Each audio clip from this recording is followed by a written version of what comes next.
pelampung sementara ketika di permukaan air. Ketika kita mau turun, ingat rumus pegangannya ya, jempol di sini di bawah. Jadi kalau ketika kita sudah siap turun, angkat flat ini sejajar sama kepala kita. Melebihi kepala bisa. Ini secara manual, secara perlahan-lahan dia keluar. Bersamaan dengan itu kita bernapas seperti biasa. Biasanya kita kalau kita yang masih pertama-tama, misalnya kita tindis, kita tidak akan bernapas, menunggu sampai kita tenggelam. Padahal itu salah. Kalau kita bernapas, membuang napas, maka udara yang berada di dalam tubuh akan ikut keluar. Maka dia akan lebih mempermudah dan mempercepat kita untuk negatif ventilator.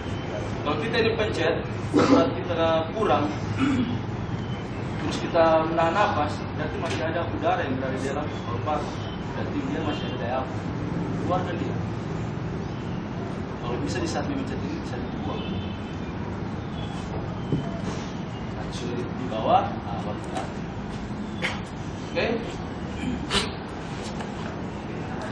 Nah, untuk penggunaan BCD atau perlengkapan selam, biasakan posisi alat atau BCD itu dalam keadaan kendor, longgar. Dia kalau untuk dipakai, tinggal tarik, press, pakai lansel.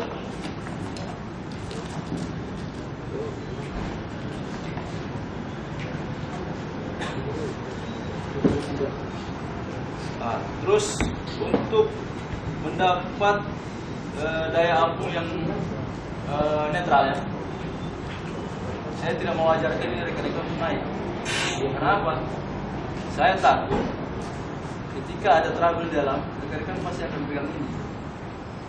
Kalau di 5 meter oke lah, tapi kalau di 10 meter ke bawah, saya ada merasa takut atau masukkan sedikit. Anda dapat ini, Anda pikir bukan bahaya. Kalau seorang penyelam yang profesional, segala permasalahan yang di bawah air kita selesaikan di bawah air. Jadi rupanya masuk di darat yang bawah di air. Ya, bagi komedi. Ramai kelawar.